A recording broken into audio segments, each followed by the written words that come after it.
Hi guys, this is Chica from Borrow Delights, and on this episode I'm going to share with you how to make my apple fritter cake. This tastes exactly like apple fritters, except it's not deep fried. It's super easy to make and delicious. So I have here some apples that I've just diced into small pieces, and I'm using Gala Apples. You're also going to need some softened butter. Additionally, you're going to need some brown sugar, cinnamon, flour, and a pinch of nutmegs, some vanilla extract, some flour, sugar, salt, and baking powder, some melted butter, some milk, and 2 eggs. So I'm going to begin by adding all of my dry ingredients to the bowl in my stand mixer. And on the lowest setting, I'm just going to stir these ingredients together to fully incorporate them. So once that's mixed together, you're going to add in your milk, eggs, and vanilla extract. And you're going to stir this until it's nicely combined.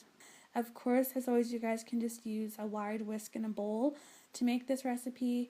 Of course, you're going to want to take a minute to scrape down the bottom and sides of your bowl, and then you can turn your mixer back on for a few seconds to mix everything together. And then lastly, you're going to add in your melted butter. And on the lowest setting of your mixer, you're going to stir this in. And of course, you guys can find the written recipe on my blog, borrowdelights.com. I will also link to my website in the description box below. So I'm just using my spatula now just to give everything one final stir together and to give my bowl one final scrape down along the bottom and sides.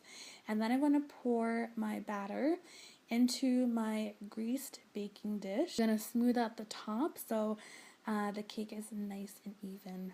So for the apple topping, I'm going to add my brown sugar, cinnamon, flour, nutmeg, and my softened or melted butter to my apples, and just going to stir this together until your apples are fully coated with the brown sugar, cinnamon, and butter mixture.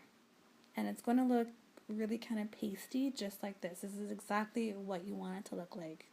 And if you have any chunks of brown sugar, you can even just use your hand or your spoon to just break up those chunks of brown sugar. So now you're going to spoon your apple topping over your cake, and you just want to get this in a nice even layer. Next, you're going to use a knife, and you're just going to swirl your apples through your cake batter. And you can even push some of the apples and the brown sugar butter mixture into your batter a bit, but not fully, just so some of your apples kind of really get into the batter itself. And this is going to bake in a preheated 350-degree oven for 40 to 50 minutes. Once this is done, you'll want to let it cool for about 10 minutes, and then you can go ahead and make your glaze for this. And all your glaze consists of is some powdered sugar and milk, and you're just going to stir those together until you have a nice, smooth, lump-free mixture. So you're just going to take your glaze and drizzle it over top of the apple fritter cake. Now, you can let this sit so that the glaze can harden, or you can serve it right away, which is what I did, and absolutely delicious. The cake is so light and fluffy and moist, and the apple, cinnamon, brown sugar on top is just amazing. Like, this tastes exactly like an apple fritter. You can have this on its own or with a scoop of salted caramel ice cream, and I do have a recipe for that I will link to in the description box below. So I really hope that you guys enjoyed this recipe. If you haven't already done so, please be sure to subscribe to my channel so that you can stay up to date on all my latest recipes. And of course, give this video a thumbs up and share it on all of your social media networks. Until next time, thank you guys so much for watching, and I will see you in the next video.